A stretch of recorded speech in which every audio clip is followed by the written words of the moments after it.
مجموعی طور پر 1,15,076 بیعتیں حاصل کرنے کی توفیق ملی، اللہ تعالیٰ نے فرمائی. اور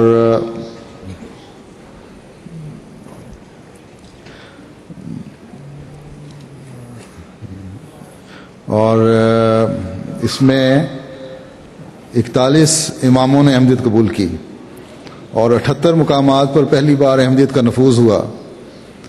جماعت نائجیریا کو ہمسایہ ملک کیمرون اور چاڈ اور ایکویٹوریل گنی میں بھی نمایاں کامیابیاں ملیں. اور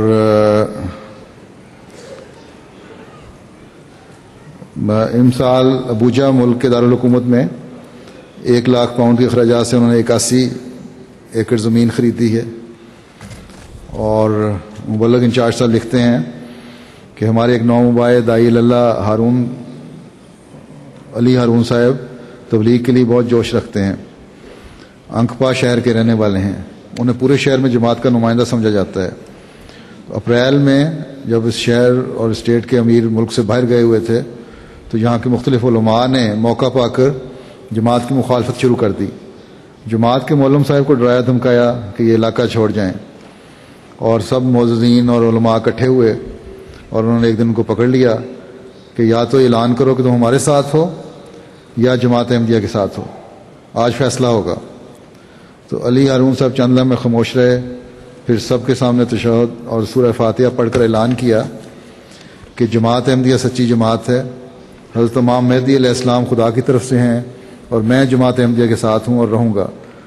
اور یا تو جوش تھا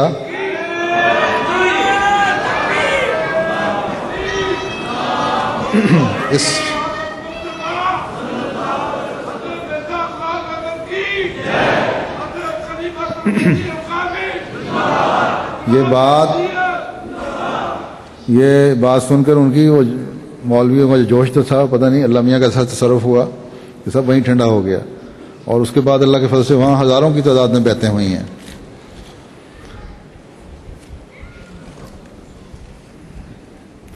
پھر یہاں ہزارے شہر سے 2 کلومیٹر دور نائجیریا میں ایک گاؤں ہے پٹارا، وہاں چیف سمیت لوگوں نے احمدیت قبول کر لی. گاؤں کے چیف نے امام صاحب کو سمجھایا، لیکن جب وہ نہ مانے تو چیف نے احمدی نائب امام کو اپنا امام بنا دیا. اس پر امام صاحب نے کچھ باہر کے لوگوں کے ساتھ مل کر گڑبڑ پیدا کرنے کی کوشش کی، لیکن جب گاؤں میں کسی نے ساتھ نہ دیا تو خاموش رہ گئے. پھر اس گاؤں کی مسجد بہت خوبصورت ہے اور شہر کے ایک امیر آدمی نے گاؤں کے لیے بنائی تھی. یہ آدمی خود تجانیہ فرقے کا ہے، وہاں تجانیہ فرقہ کافی ہے. تو اس مخالف نے نومبائین سے کہہ دیا کہ اگر آپ احمدی ہو گئے ہیں تو آپ اس مسجد میں نماز نہیں پڑھ سکتے، یہ مسجد تجانیہ فرقے کے لیے بنوائی گئی ہے. اس پر نومبائین نے صاف جواب دے دیا کہ ہم تو احمدی ہو چکے ہیں، تم نے ہمیں نماز نہیں پڑھنے دینی تو اپنی مسجد اٹھا کر لے جاؤ. اس پر اس آدمی نے جماعت سے درخواست کی کہ مجھ سے مسجد خرید لیں. چنانچہ ایک احمدی دوست نے پیسے دے کر مسجد خرید لی.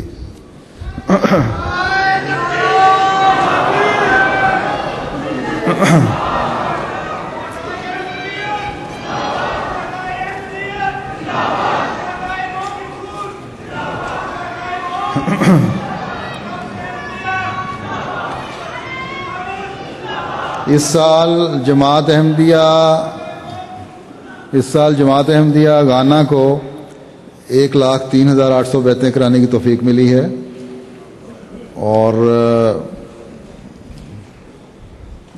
گزشتہ سال یہ صرف 11,000 تھیں، تو کافی جمپ، لگ بھگ 10 گنا کا جمپ لیا ہے انہوں نے. اور 51 نئے مقامات پر احمدیت کا نفوذ ہوا ہے. 2 پیراماؤنٹ چیف، 8 چیف اور 46 امام احمدیت میں داخل ہوئے ہیں اور مختلف قوموں سے تعلق ہے ان کا. اس سال گھانا میں جلسہ گاہ کے لیے اور مختلف باقی پروجیکٹ کے لیے 460 ایکڑ زمین خریدی گئی ہے. بڑی موقع ہائی وے پہ اور ایک شہر سے تقریباً ساتھ ہی ہے. اللہ تعالیٰ زمینیں بھی ملکوں کی عطا فرما رہا ہے اور اللہ تعالیٰ سے امید کی جا سکتی ہے کہ انشاءاللہ تعالیٰ یہ آہستہ آہستہ تمام زمینیں احمدیت کی آغوش میں آنے والی ہیں.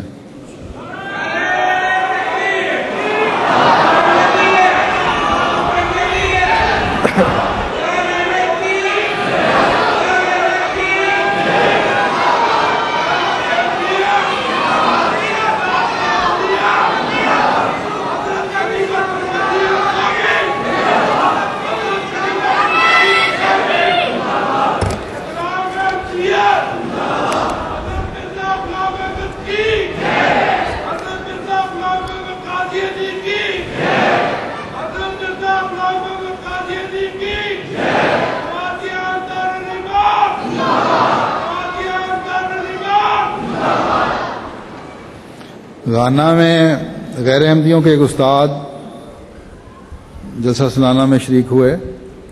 جب واپس آئے تو حافظ جبرائیل صاحب کہتے ہیں تو ان کے ایک بھتیجے نے پوچھا کہ لندن سے کیا تحفہ لائے ہیں.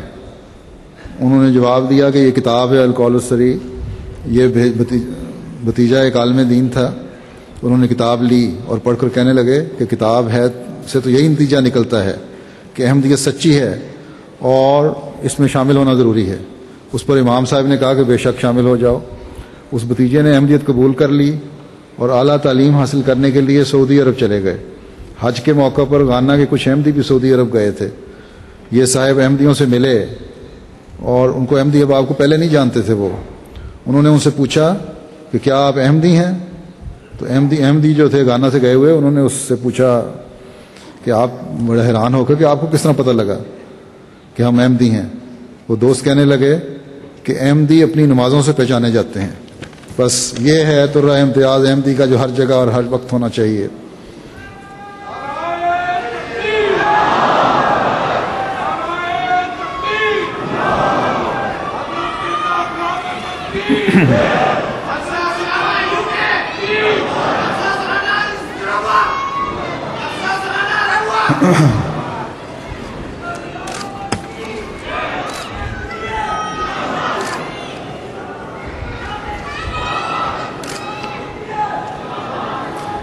یہ بینن کے میں بھی بیعتیں ہوئیں, کچھ ہزاروں میں ہیں.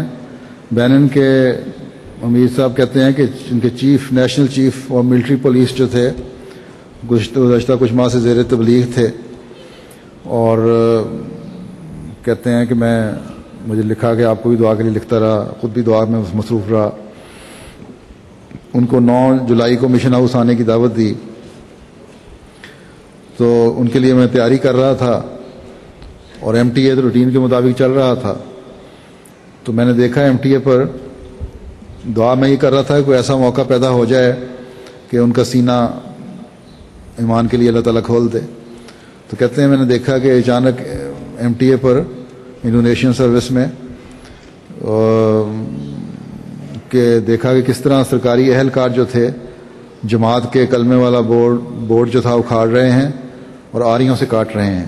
اس کے بعد خدام کا جوش اور غم و غصے کا سین اور پھر ایک عہدیدار کا اونچی آواز میں ان کو اپنی طرف بلا کر مختصر انڈونیشین میں خطاب اور پھر ان کے ہاتھ دعا کے لیے بلند ہوئے تو ہر روح خدا کے حضور تڑپنے لگی.